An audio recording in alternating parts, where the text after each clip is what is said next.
شاہد امی کی دوست صفیہ خالہ کا بیٹا تھا۔ پہلے ہم گاؤں میں رہتے تھے، گھر بھی قریب تھے، وہاں کافی عرصہ ساتھ رہے۔ اس دوران امی اور صفیہ خالہ نے فیصلہ کیا کہ میری منگنی شاہد سے کر دی جائے۔ ان دنوں میری عمر بمشکل 15 برس تھی، میٹرک میں تھی اور شادی بیاہ کے خیالات سے بے نیاز پڑھائی میں مگن تھی۔ جب منگنی ہو گئی تو بھی کوئی نوٹس نہ لیا۔ میں شاندار نمبر لانے کا خواب سجائے پڑھائی میں مگن تھی۔ منگنی کے بعد شاہد اکثر ہمارے گھر آتا، امی سے کچھ دیر باتیں کر کے چلا جاتا۔ والدہ کہتی مہمان آیا ہے، ریحانہ چائے بناؤ۔ اکثر یہ چھٹی کا دن ہوتا، میں بادل خواستہ چائے بنا کر لے جاتی اور ٹرے سامنے دھر کے الٹے قدموں لوٹ آتی کہ مجھے پڑھنا ہوتا۔ کبھی کوشش نہ کی کہ سنو شاہد اور امی کیا باتیں کرتے ہیں۔ میٹرک میں میرے نمبر بہت اچھے آئے۔ والد صاحب سے اصرار کیا کہ شہر میں گھر لے لیں تاکہ کالج میں پڑھ سکوں۔ والد صاحب کی ملازمت پنڈی میں تھی، وہ روزانہ 1.5 گھنٹہ کی مسافت طے کر کے جاتے، گھر واپسی پر تھک جاتے تھے۔ والدہ نے بھی اصرار کیا کہ آپ روز 5 گھنٹے سفر کرتے ہیں، شہر میں گھر کرایہ پر لے لیں۔ بات ابو کی سمجھ میں آ گئی اور انہوں نے عارضی طور پر شہر میں سکونت اختیار کر لی۔ میں نے کالج میں داخلہ لے لیا، یہاں کا ماحول بہت پسند آیا، دل پڑھائی میں لگا لیا، نئی سہیلیاں بن گئیں تو اب گاؤں جانے کو بھی دل نہ چاہتا تھا۔ 2 سال منگنی رہی، FSC میں شاندار نمبر لیے، میڈیکل میں داخلہ مل گیا۔ اس دوران شاہد کی والدہ اکثر ہمارے گھر آتی رہتی، شاہد بھی آتا۔ میں زیادہ بات نہ کر پاتی تو سامنا کرنے سے گریزاں ہو جاتی، کیونکہ جان گئی تھی کہ کس مقصد سے آتے ہیں۔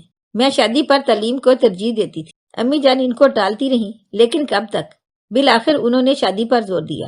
میرا فائنل ایئر تھا، وہ کہتے تھے ہم نے کافی انتظار اور صبر کیا ہے، اب تعلیم بھی مکمل ہونے والی ہے، اور کتنا انتظار کریں۔ ان کی بات درست تھی، منگنی کی تھی تو پھر شادی بھی کرنا ہی تھی۔ منگنی ہوئے 5 سال گزر چکے تھے۔ والدہ پریشان تھیں کیونکہ تعلیم کے اخراجات بہت زیادہ تھے۔ والد وفات پا چکے تھے۔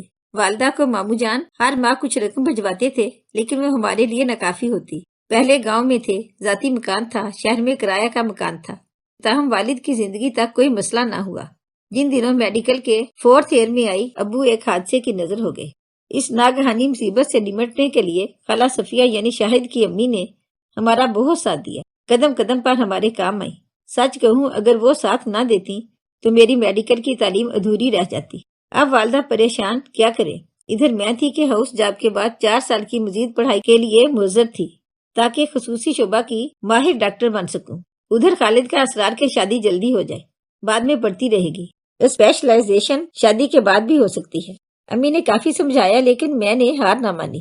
انہی دنوں میری ملاقات ڈاکٹر حبیب سے ہوئی۔ وہ سرجری کے ماہر تھے، انسانی چہرے جو کسی حادثے کی وجہ سے بگڑ جاتے تھے ان کی سرجری کر کے بہتر بنا دیتے تھے۔ اکثر تیزاب سے جلے چہروں کی سرجری ان سے کروائی جاتی تھی۔ میں ڈاکٹر حبیب کے اخلاق سے اتنی متاثر ہوئی کہ ان کی گرویدہ ہو گئی۔ ڈاکٹر صاحب کی بیوی وفات پا چکی، کوئی اولاد نہ تھی کہ شادی کے سال بعد ہی مرحومہ انہیں داغ مفارقت دے گئی تھی۔ تب سے وہ اکیلے رہتے تھے۔ کچھ دنوں بعد محسوس کیا وہ مجھ میں دلچسپی لے رہے ہیں۔ میں کشمکش میں آ گئی، مگر جلد ہی انہوں نے پرپوز کر کے میری الجھن دور کر دی۔ وہ ایسی شخصیت کے مالک تھے کہ ان کے رفیقہ حیات ہونا میرے لیے اعزاز کی بات تھی۔ پہلے صرف گرویدہ تھی، اب دل ان کی پوجا کرنے لگا تھا۔ والدہ کو بتا دیا کہ شادی ڈاکٹر حبیب سے کروں گی۔ آپ شاہد والوں کو صاف بتا دیں میرے لیے ڈاکٹر حبیب ہی موزوں اور مناسب ہیں، وہ میری فیلڈ کے ہیں۔ اپنا فیصلہ سنا کر گویا میں نے امی جان کو اندھی کھائی میں گرا دیا تھا۔ اب وہ جیتی تھی اور نہ مرتی تھی۔ ادھر خالہ صفیہ کے فون پر فون آ رہے تھے کہ ہاؤس جاب ختم ہوتے ہی وہ بارات لے آئیں گی، اب اور تاخیر نہیں ہونی چاہیے۔ جب امی جان کو کوئی دوسرا حل سمجھ میں نہ آیا تو انہوں نے مجھ سے کہا کہ اگر شاہد سے شادی نہیں کرنی تو خود صفیہ سے بات کرو۔ میں کس منہ سے انہیں جواب دوں؟ میں اتنی آسان فراموش نہیں ہوں۔ اچھا، میں خود سنبھالوں گی سارا معاملہ۔ آپ خاموش نہیں، انکار میں نے کیا ہے، آپ کا دوش نہیں، اور نہ آپ کی نیت بدلی ہے، بس میرے حالات بدلے ہیں۔ خود خالہ صفیہ سے بات کرتی ہوں، جانتی ہوں کیسے ان کو انکار کرنا ہے۔ بیچاری امی بس دل پکڑ کر رہ گئی۔ اولاد خود مختار ہو جائے تو والدین ہتھیار ڈال دیتے ہیں، نہیں ڈالتے تو اولاد نافرمان ہو جاتی ہے۔ والد سلامت ہوتے تو اور بات تھی۔ بیوگی میں ماں خود کو مزید کمزور محسوس کرتی تھی۔ وہ میری منہ زوری کا مقابلہ نہ کر سکی، چھپ چھپ کر روتی تھی مگر زبان سے کچھ نہ کہتی تھی۔ ہمارے گھر فون نہ تھا، پڑوس میں صفیہ خالہ فون کیا کرتی تھی۔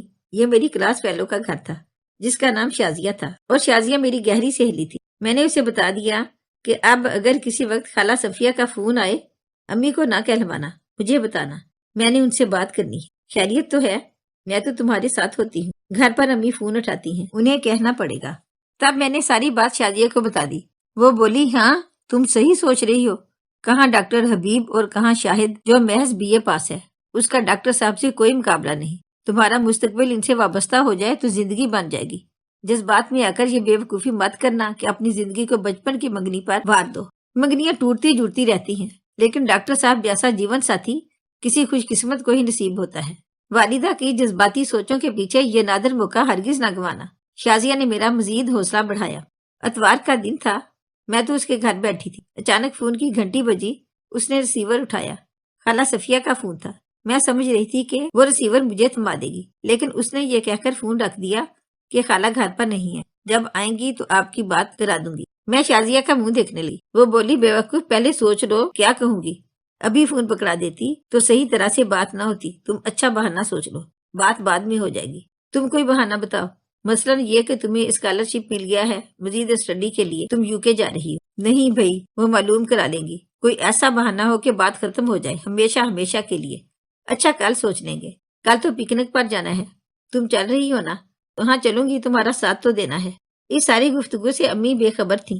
اگلے روز ہمارا گروپ طے شدہ پروگرام کے تحت پکنک پر گیا تو ہم بھی ساتھ تھے۔ سالانہ امتحان ختم تھے، یہی چند دن فراغت کے ملے تھے، ان کو گنوانا نہ چاہتے تھے، لیکن یہ ایک منحوس دن تھا کیونکہ ایک ویگن اپنی منزل تک پہنچنے سے قبل پھسل کر نالے میں جا گری۔ یہ نالا سڑک سے تقریباً 70 فٹ کی گہرائی میں تھا۔ ہم لوگ 2 چھوٹی بسوں میں چلے تھے کیونکہ اسٹوڈنٹ کافی تھے۔ اگلی ویگن گری تو اس کے پیچھے ہماری ویگن تھی جسے ڈرائیور نے بڑی مہارت سے ٹھہرا لیا۔ حادثہ شدید اور خوفناک تھا۔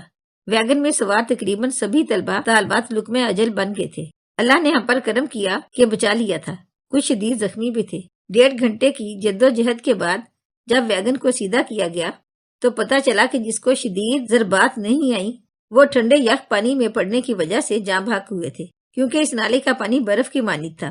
ہماری ایک دوست نیلوفر کی لاش جب نکالی گئی وہ لکڑی کا بے جان تختہ بن گئی تھی اور سرخ و سفید رنگت نیلی ہو گئی تھی۔ جن کے جوان سال بچے گئے تھے ان گھروں میں کوہرام برپا تھا۔ فوراً ہی میڈیا پر یہ خبر نشر ہونے لگی۔ ہمیں بمشکل آدھ گھنٹہ ہوا تھا گھر پہنچے ہوئے کہ خالہ صفیہ کا فون آ گیا۔ شازیہ نے فون ریسیو کیا اور انہیں کہا ٹھہریے ابھی بلاتی ہوں۔ وہ بولی بیٹا ان کے گھر خیریت ہے نا؟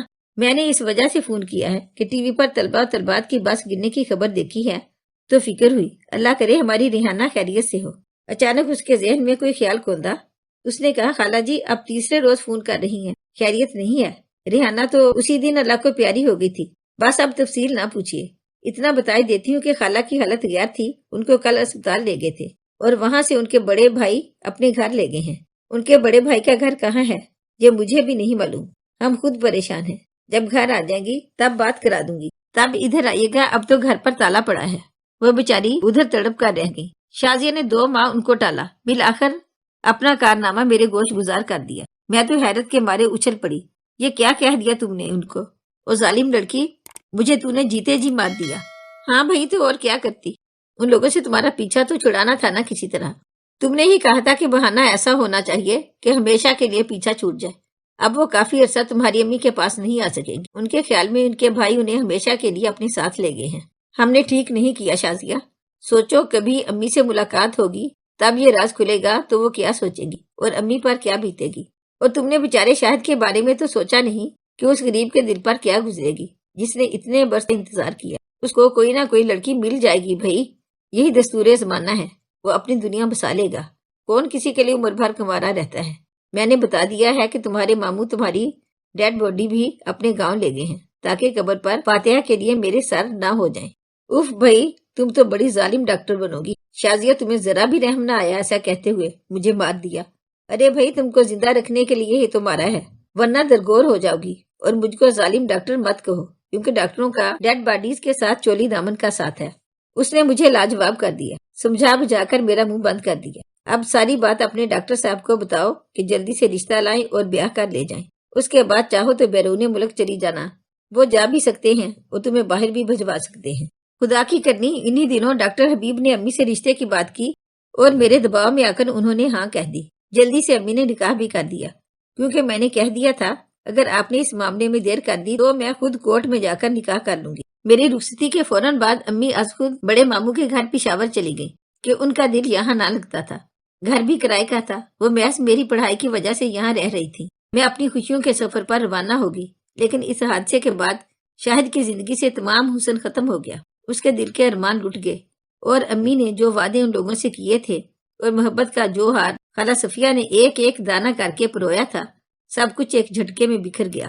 میری رخصتی کے بعد ماموں کے گھر امی جان 6 ماہ زندہ نہیں۔ شاید میرے انکار کی وجہ سے انہوں نے دل پر گہرا صدمہ لیا تھا۔ میں ہی ان کی زندگی کا واحد سہارا تھی۔ میری نافرمانی نے ان کو ایک بے جان مورتی بنا دیا۔ جس چراغ کو جلتا رکھنے کے لیے وہ اپنے آپ کو بیوگی کی بھٹی میں پگھلا رہی تھی، وہ بجھ گیا تو کس کے لیے زندہ رہتی؟ یہ موت بڑی ظالم چیز ہے۔ واقعی بعض وقت یہ اتنی مہلت بھی نہیں دیتی کہ انسان اپنی زندگی کا کوئی خوبصورت لمحہ کسی کو دے سکے۔ والدہ میری زندگی کی کوئی خوشی نہ دیکھ سکے۔ بے شک وقت سارے زخم بھر دیتا ہے۔ ہم بیرون ملک سے کئی بار وطن بھی گئے، مگر خالہ صفیہ کی طرف جانے کی ہمت نہ کر سکی۔ 20 برس بعد اچانک ایک روز ایک پاکستانی فیملی کے گھر دعوت پر میری اس سے ملاقات ہوگی۔ ہاں، یہ شاہد ہی تھا۔ اس فیملی سے اس کا دوستانہ تعلق تھا۔ وہ بھی مدعو تھا۔ قدرت کے بھی عجیب رنگ ہیں۔